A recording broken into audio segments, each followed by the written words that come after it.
Hey Stone, thanks for hopping on. My absolute pleasure. It's good to be here. I just wanted to share this story. I met a pilot in the Air Force just in my ventures of seeking the truth about our realm, and he told me a unique story of how he woke up to flat Earth. He had an observation of K2 from 300 nautical miles out over Afghanistan. Collected all the information, all the data. He tried his best to show me, what the look down angle should have been. He even did a little paint document for me, but it wasn't as clear as it could be. And I reached out to Stone to ask if he could, put a graphic together because I know that he can draw things to scale, in an excellent way. And that's what I'm going to have Stone show me is what he came up with, what he found, what the pilot said, and how it lines up on globe Earth versus planar Earth. So here we go. Okay. So yeah, the first thing that I saw in this interaction was the one you just showed, where he showed the flat Earth graphic and then the slanted graphic and the downward 2.5 degree angle. And the first thing that occurred to me is, well, if that's going to be a Globie analysis, where's the curve? And that's what struck me that was missing in that analysis, and I can understand why people could completely misinterpret what he's trying to say. So let me share my screen here a little bit. And what I did was I put together some scale of exactly what he was talking about. And even before we look at this fairly complex diagram, I wanted to talk about the cross section, which is kind of what we're seeing here. K2 is going to be over here on the right. And you'll see that these yellow, very thin yellow lines, these are our boundaries, political boundaries. This is Afghanistan on the left, and he was looking east. And we had actually asked him a secondary question after I heard this claim about seeing K2, which heading was he on? Turns out he was roughly on a heading of 90. So this is where it puts him at 300 nautical miles here. So for the sake of analysis, using the formulae that everybody's familiar with the 8 inches per squared mile, with the distance to horizon, feet to miles, we convert this to 345 miles from 300 nautical. So there's equivalence there. We're just taking the metric and changing the unit. At 28,000 feet, and we're going to go back to the top one, it's a question of where the horizon line is to begin with. And this is what we're showing in the middle. So at 28,000 feet, this is where the jet is up here. And when you zoom in, you can see it in this little graphic down below it, such that the gray box going all the way across here represents from 0 to 28,000, just this little height up and down here.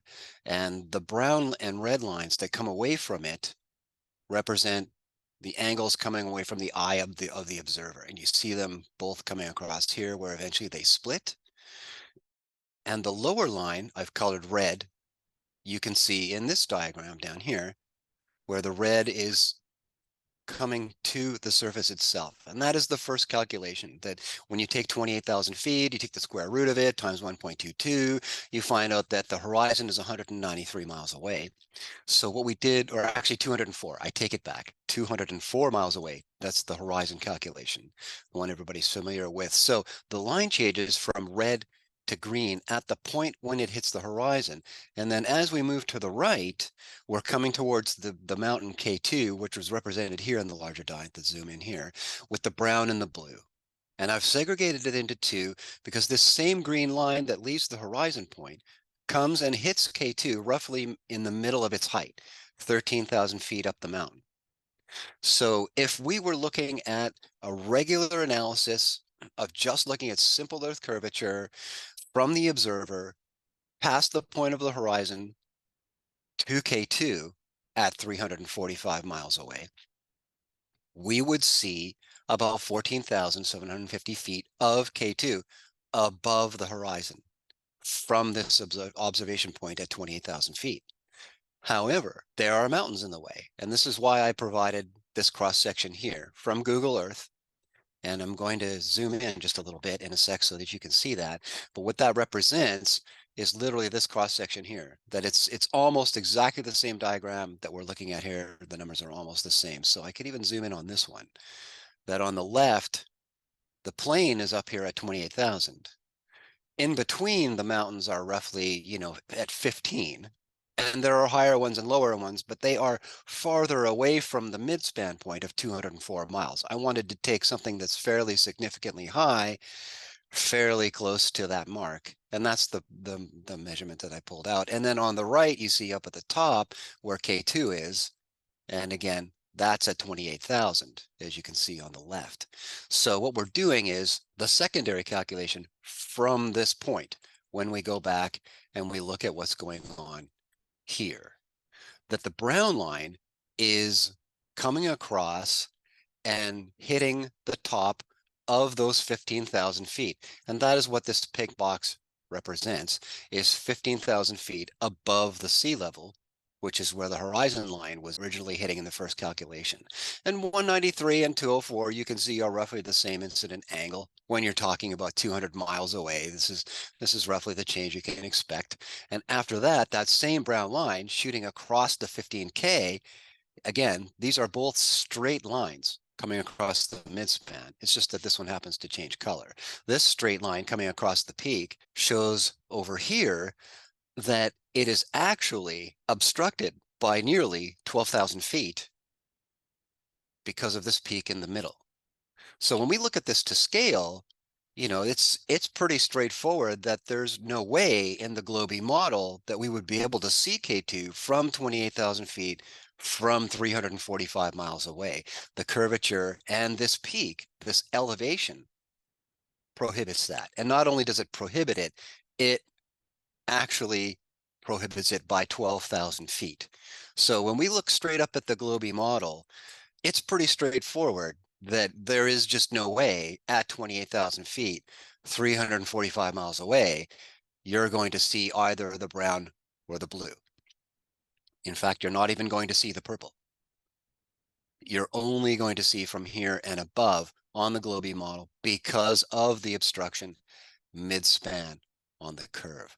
So I hope that that looks fairly clear. The third piece here is what, according to Google Earth, the jet pilot saw from that position on the map, from this blue dot, 345 miles away, looking at K2. This is actually what he would see according to Google Earth. Now, instinctually, reflexively, you would think that this is K2. It is not. The way I produced this image was I actually started with the same orientation you see, the same elevation you see. However, I had dragged the map away. I had actually started this perspective from roughly here, pretending that I'm in my jet on a heading of 90 degrees, looking at K2. So then I dragged the map and brought the perspective, the observer point, all the way back to here, 345 miles away. As I did that, the K2 peak, which when I started looked very much like this, just a little bit to the left, disappeared as I drag the map away in Google Earth and move the observer point farther to the west, looking east. That peak just disappeared magically into the horizon. So this particular peak is only about 100 miles away. I found that really interesting, that on the one hand, Google Earth will show us this curved perspective and the things disappearing into the horizon. But when we look at the cross section produced by Google Earth, it's a straight line. And it's very hard to see how this peak would come into play in preventing you from seeing this peak when you're all the way up here at the same height. I found that really interesting. But again, when you take those factors and you put them to scale, the curve doesn't lie. It says, look, here you are, here's what's in the way, and here's what you can see on the downside. And more importantly, what you cannot see. So I think I would leave it to that. And finally, I would address margin of error, that if somehow I fudged something with a line thickness here or there, which I didn't. This is obviously, you can see, this is meeting the center of the line and meeting the center of the line. So line thickness doesn't contribute to error in the way that you might think.